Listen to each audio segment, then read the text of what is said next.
Bienvenidos to Season 3 of Humans in Accounting podcast. In a world full of AI, automation, and endless workflows, we pause for a moment to focus on the real humans behind the numbers. Founders, leaders, humans share their journey, what drives them, and the moments that shape their path. Because behind every balance sheet, there's always a story worth telling. Humans in Accounting is brought to you by South Offices.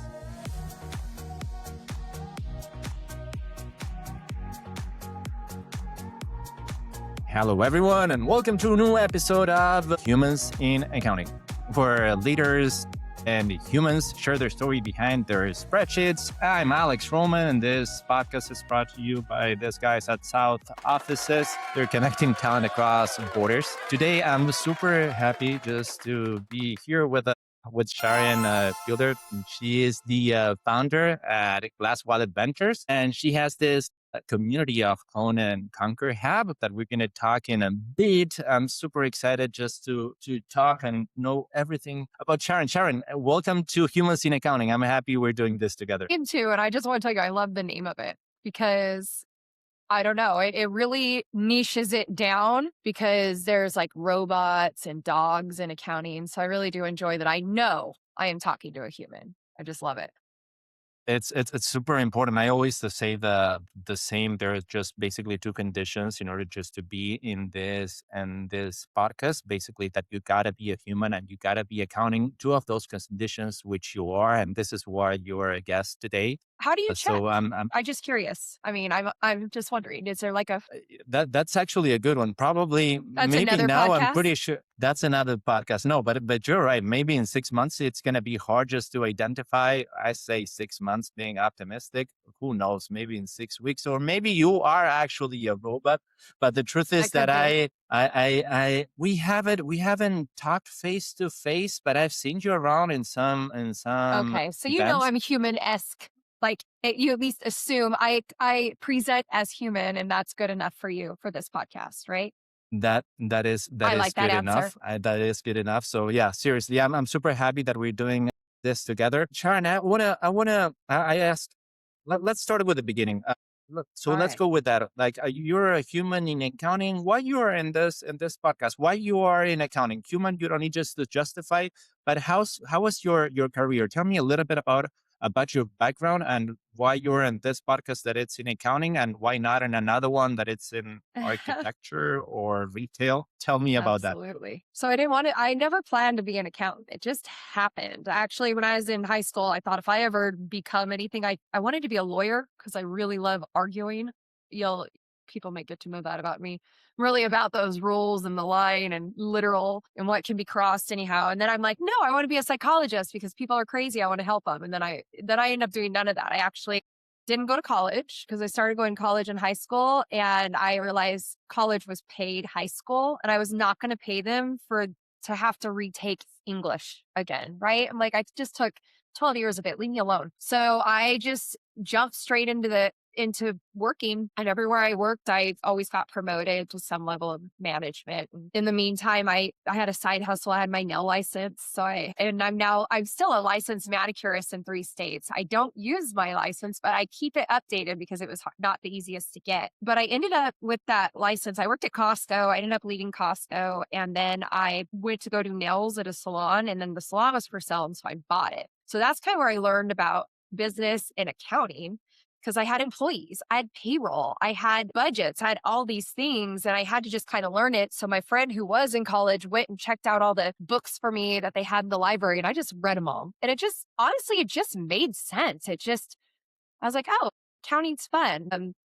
And then I ended up starting my own company in 2006 as a bookkeeper and office manager, and that evolved into fractional controller and CFO services for software as a service VC-backed companies. And then it sold. And then I'm a glutton for punishment. So I started 2 more with 2 partners, and then eventually bought them out, merged the one together, and then I sold it again. And here I am now helping accounting firm owners to not make the mistakes that I did in my journey of 20 years of owning an accounting firm. Whoa, incredible. I need just to do so many follow-up questions on that. Let's go back to the salon that you I was you gonna say bought. everybody likes to go back to those nails. No, yeah, I have two questions. First, you mentioned something about that you have just to renew there's a license.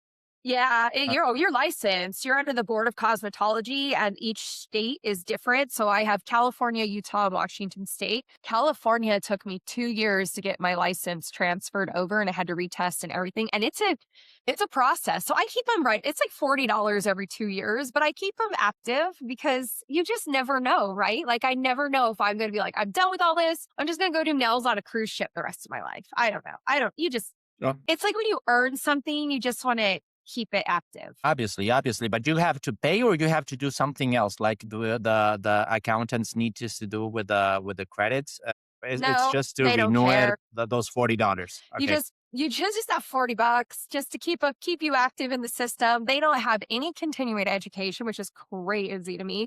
They should have like bloodborne pathogen, continuing education, something about fungus. Nothing blows my mind. But hey, just remember that whenever you go to get a pedicure or manicure, once they pass that test whenever they got their license, they never have to be tested again for anything or have continuing education. So, Well, but at least I have no clue what I'm gonna say now. So maybe I shouldn't say it, but now I already started derailed. talking, so I am gonna say it. Do it. Uh, that's in the States. Here in Argentina, I don't know if I there's bet. even like if there's something or well, truth is I don't know. So probably it's best for me not just to talk about something that I don't know. But I find that interesting. And let me go back to the salon. I mean, you started like working there, and how was that? I mean, there was like something from the first day that you started working there, something happened till the moment that you say, hey, you know what, this is actually a cool business that I can buy. How did that happen? So I was doing nails there and I had my own little area. And I was just, I don't know, I was watching how it was ran. And I was thinking, if this was mine, I'd do it better. I'd do this instead. We should maybe sell this. And if like, we're only getting in product that the owner likes, why don't we get in product that the customers like? And I was just looking at it from their point of view and thinking of all these things we could do to make it better. So when she finally was like, hey, I'm selling this. I don't want to do it anymore. I'm like, I will do it. I will absolutely do it. This is perfect. And then I can do all the things I want to do. So I burned it to the ground, like unintentionally. I mean, it was my first business. I didn't know what I was doing. So I ended up, I ended up losing it. I'm really open about that one because I was 24. I didn't know what I was doing. I had no mentor. I had no anything. I mean, I learned so much, but no, I'm surprised that it stayed open as long as it did because I had Okay, no idea what I was doing at all. and then let me ask you, and that experience, which I think it's really valuable, and you probably learned a lot of, like, well, what's the one I usually ask, and I'll ask you it in 1 minute for a milestone, but what's a mistake that you made in those early years being the owner of your business, something that I don't know, a mistake that you made that hopefully something from? What's the Yeah, first thing I that learned comes to I mind? did everything on that shooting by the hip. I didn't have a budget. I didn't have a 2-year plan. I didn't know how I was going to do things. Everything was just in my head. Oh, I'm going to do this. This is going to be a great idea. But I didn't have an ROI. I didn't have KPIs. I couldn't measure the success of anything. So I'm just, throwing spaghetti at the wall, seeing what sticks. And it just, in business, sometimes that's effective, but I didn't have a savings to back me up. It was whatever the salon was bringing in. So if I invested money in something that didn't work, and then I honestly, at that point, don't think I really understood or respected contracts and what contracts mean and how you're held into them. And when you say you're going to pay something, you have to pay it all the way, regardless if you got, you know what I'm saying? The personal guarantees. I didn't know any of that. So what I learned now is you need to have a game plan, at least a 1-year game plan to understand what it's going to be. And you need to be really conservative about it because in our heads, we're going to do this, but really you mainly only do this. So plan for this, be excited if you get this. Interesting.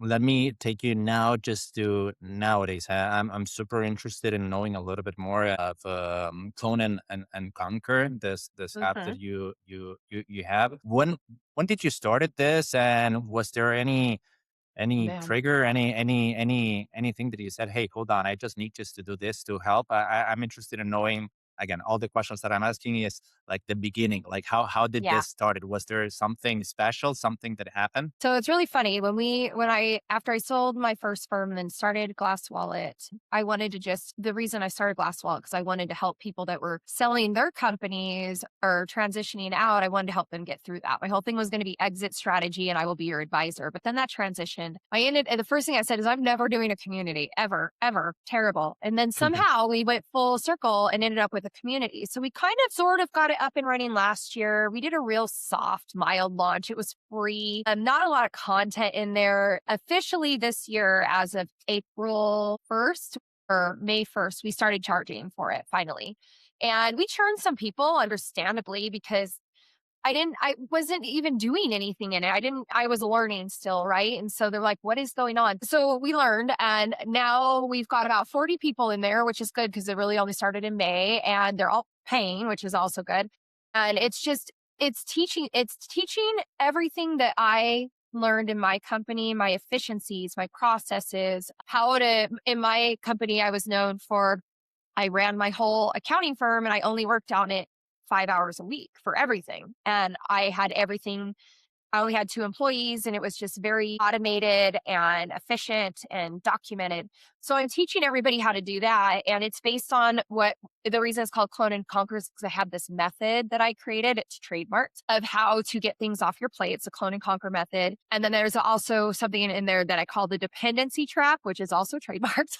And that's really about how everything flows to the owner and like stops. We trap it.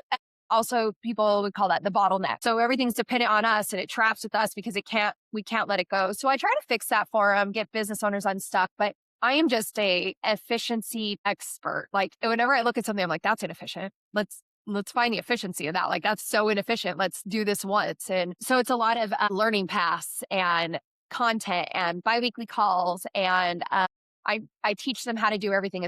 I love it. I have so much fun. I think I create like a new course or a new lesson or a new template, like 2 or 3 a week, just because everyone's like, do you know how to do this? I'm like, I'm going to create you something. So it is really fun. And it's fun because we just had our first group call. We have live group call every other week and they're very interactive. Like I'm actually teaching you something and giving you something to take with. And we just got off the one right before this and I love it because more and more people are joining and they're very active and it's fun growing. And it's just fun hearing them come to me and say, oh my God, I'm so glad I did this. I just saved this much time or I was able to do this. And that's the whole reason I do everything is because I want other people to have the same freedoms that I was able to give myself and they can and that's the whole idea of my journey is like, if I can do it, anybody can do it. So yeah. I wanted just to ask you, is this like directed only for like accounting firm owners for accounting? Or because I feel So that what you're solving, I mean, yes. any industry, actually, they probably have something similar. And I'm pretty sure that listeners from the future, they're just listening to you and say, hey, hold on, I have this bakery or I have this other business and I completely identify with what you have. If I'm Yeah. not there in the business, everything falls apart. Yes. But isn't directed No. only So for almost everybody in there right now. I have a couple that are in some different industries and HR, but mostly everybody's accounting firm only. And that's because, launching the accounting's in my community right now. So we're launching here, but I do write everything up for professional service business owners and solopreneurs and management level to where it translates across. Like everything we did today would translate across. It wasn't accounting specific, but I do teach accounting how you're running your firm. Like I do teach the software that I use and how I do things and whatnot. And as I add on more industries, I will probably have like different channels, like the accounting hub, the architect hub, whatever, to where there's certain channels where I can give them information on their stuff. But right now it's heavy. It's heavy in the accounting for sure. yeah, okay, perfect. Yeah, I was just wondering because I felt that maybe people from other industries could identify with the exact that It's the idea in the long same run. problem. Yeah, no, obviously. Let me ask you, I don't know how familiar you are with humans in accounting. I'm going to change the subjects, but for me, I don't know, the humor is really important. Sports are important. And food. Eating good food, it's also important. I'm asking Yes. each guest what's their favorite food. And Sharon, you're not going to be the exception. So this is me asking you, what's your favorite food? Tacos. If I go somewhere and tacos are on the menu, I'm getting tacos. That honestly, am I picky about the taco type? I mean, I prefer a really good fried fish taco, not grilled. If you're going to eat a fish taco, it's got to be good. But it also depends where I'm eating it from. Like, I'm really, I'm picky about that, but just a really good taco is always my go-to for sure. I could eat tacos probably 5 days a week, and that's not even a lie. We were just at Okay, Scaling New perfect. Heights, right?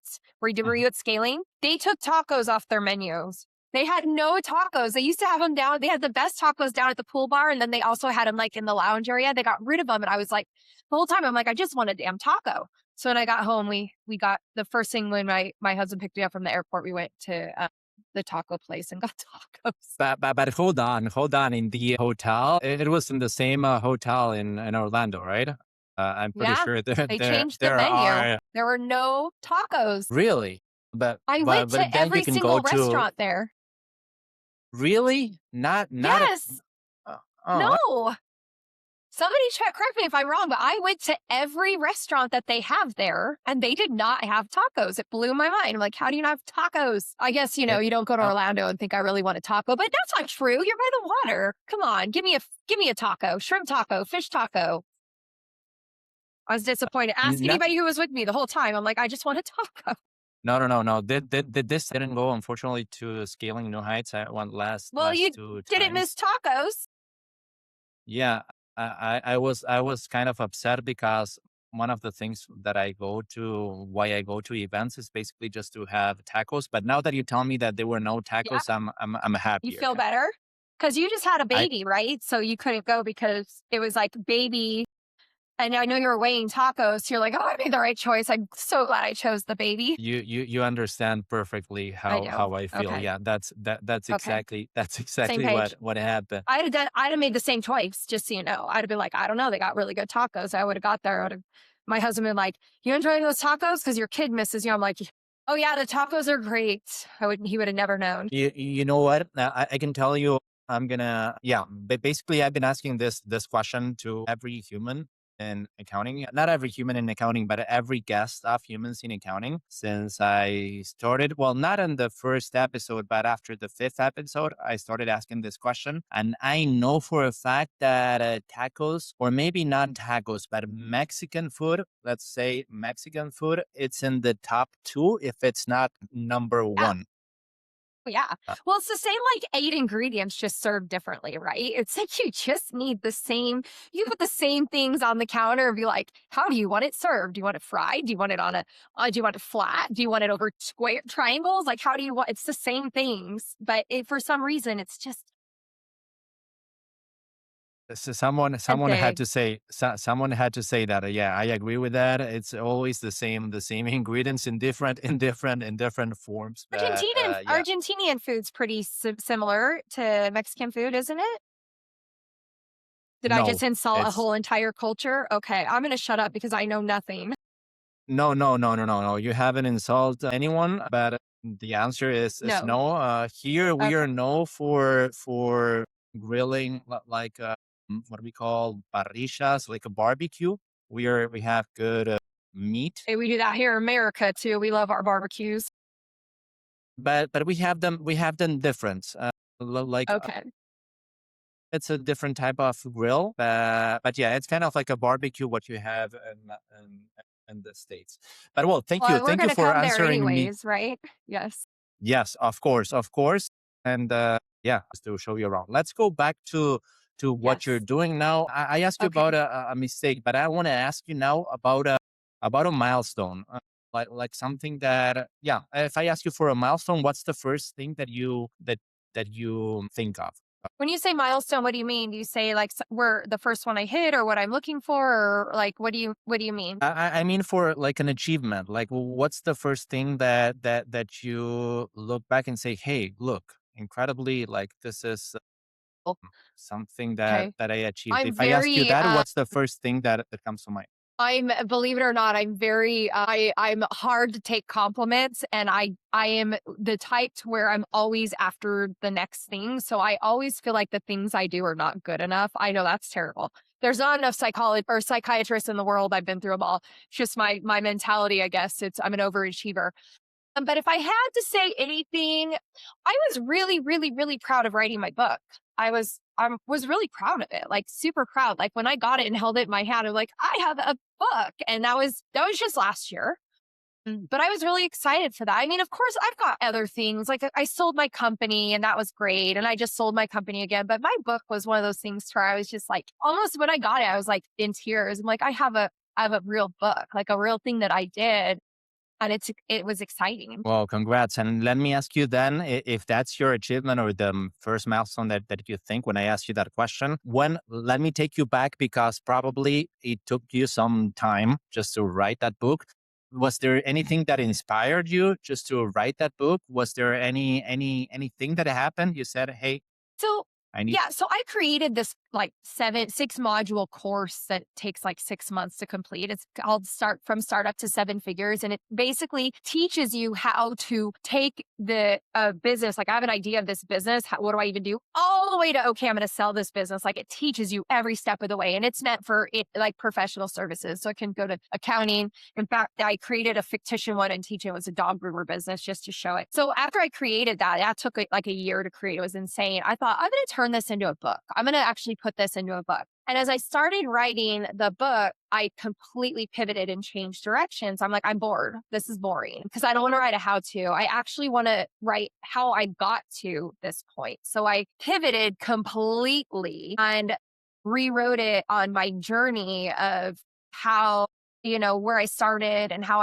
just everything I've gone to. And then my fails, I really share my fails quite openly and just everything that I did. And it was scary because it's vulnerable. I have a lot of stuff in there that's very vulnerable. Like my mom died a few years ago. And that was just a complete tragedy. If you read, I think it's chapter 7 or chapter 5. But really, just the whole thing, and it was just my journey. And what changed to that is I follow a lot of accounting groups on Facebook, and I see so many people in there. This just happened again this week that say, I really want to do bookkeeping. Do I need to go to college? Do I have to get a degree? How can I learn? And so many of the people in there are like, you need to get a degree. You will never get anywhere further than a bookkeeper if you don't get a degree. And the people are just so devastated. And I'm like, that is not true. Like, yes, you have to have a degree if you want a CPA, but that you don't have to be a CPA to file taxes. You can be an EA. You cannot be one. It just depends. And everybody learns differently. I didn't go to college. I have no formal education whatsoever outside of high school. And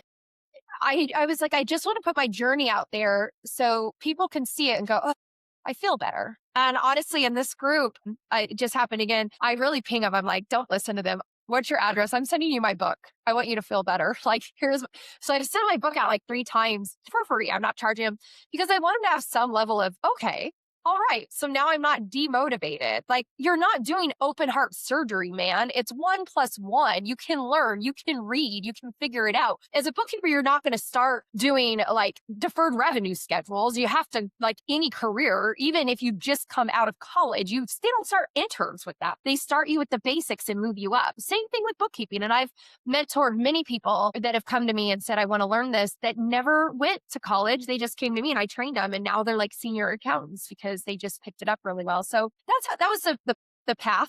And I love that I can still use it as a tool to motivate people because that's who I work with. I work with a lot of solopreneurs, a lot of people that are, they're struggling. Like, I'm not good enough. I want to get here, but all these places tell me I need to charge more. I need to do this. And I'm like, but do you?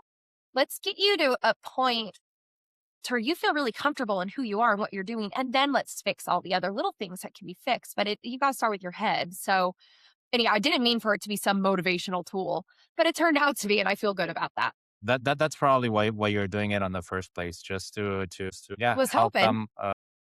Yeah. So that's great. Let me ask you this last one just to round out the episode. For me, actually through your entire experience from the moment that you started working at that salon for the first time until now that Mhm. you're in this cool podcast, Humans in Accounting. What's what I want to ask you? What's a good advice maybe that someone could have given you back then, and maybe what's also a good advice that you can give now someone watching this episode in August 2026 while they're driving? What's a good advice for them that they're considering opening a business or opening an accounting Are we firm? talking to just accountants? Or are we talking to business owners? I guess if anybody, the one hard lesson Anybody? I've learned. Okay, well, this works. This crosses across everything. The one hard lesson I've learned in life and in business is if it's not in writing, it's not going to happen. So if you have ever have anything that you need you to do, or someone says, "Hey, I'm going to do this," if you don't get it in writing, don't count on it. And then you just learn. Like, unfortunately, the more that people can just be very disappointing, and you, no matter how you are or what your how credible you are, or your, what am I trying to say, your how good of a person are your intentions. Other people don't have that. So I learned the hard way that somebody says, "Hey, I'm going to do this," and you go and you put all your effort and your energy because you trust their word. If it's not writing, it's not going to happen. And that has a lot to do with in anything. Like when people come to our, go, "Have that in writing, have that in writing." Okay, then I'm not even going to start on it until it's in writing. So I think that Let me ask you translates. then Yeah. another one. Oh, that's great. And do you actually like write down like hand writing on No, I want a paper? contract. I want an agreement. Like, I'm talking anything that I'm like, if there's promises back and forth of service, of things that you're promising me or things we're going to do, I want an agreement. I want it in writing. I need something that shows that you promised to me. I mean, I watch a lot of cop shows, right? Like, I love The Rookie. And there's so many things, and they always ask, "Well, do you have an agreement? Do you have a contract? Do you have a lease? Do you have anything?" Right. So I've learned in life you have to have that, or you've got nothing, and you could just done all this work and somebody can steal it. So maybe that's more No, of a no, business that's thing. In life, what I've learned, let me give you a life one. Another good one is only takes a few seconds longer to do it right the first time. So whenever you go to do something, you're like, "Oh, I'm just going to throw this together real quick and I'll go back and do it later." Don't.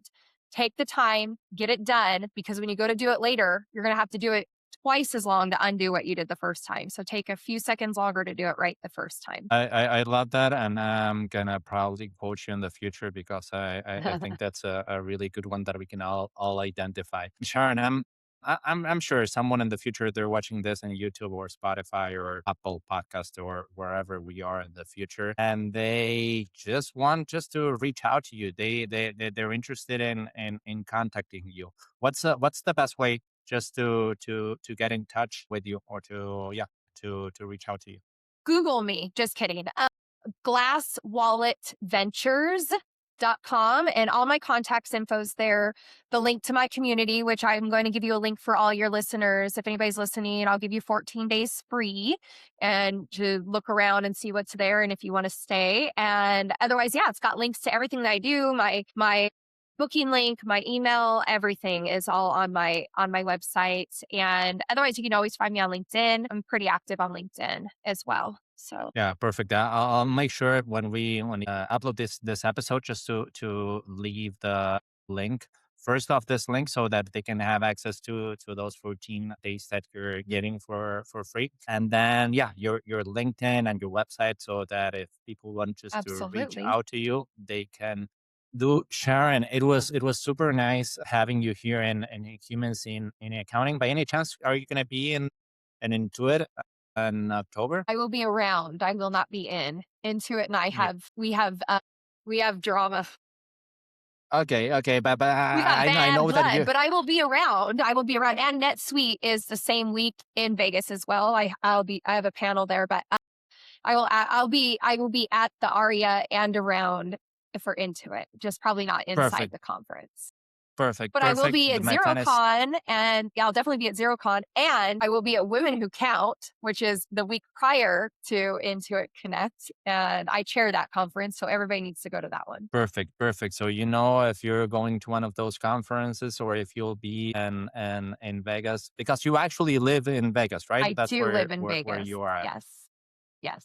Okay, perfect. Well, next time I'll make sure just to to say hi when I see you, so Yes, so that please we do. we can we can chat and maybe go and look for some tacos. All right. Yes, I will take you to the good. My brother's company actually has an amazing taco place down on Fremont. It's where I had my book launch last year. It's so good. It's amazing. I, It's I I Taco wouldn't mind Libre if if you anybody's curious. perfect shout out to Taco Libre, and if you want to take me, I will not say no. Sharon, it was super Perfect. nice having you in Humans in Accounting. Thank you so much for joining. Thank All right. you. All right, Bye have a bye. good one.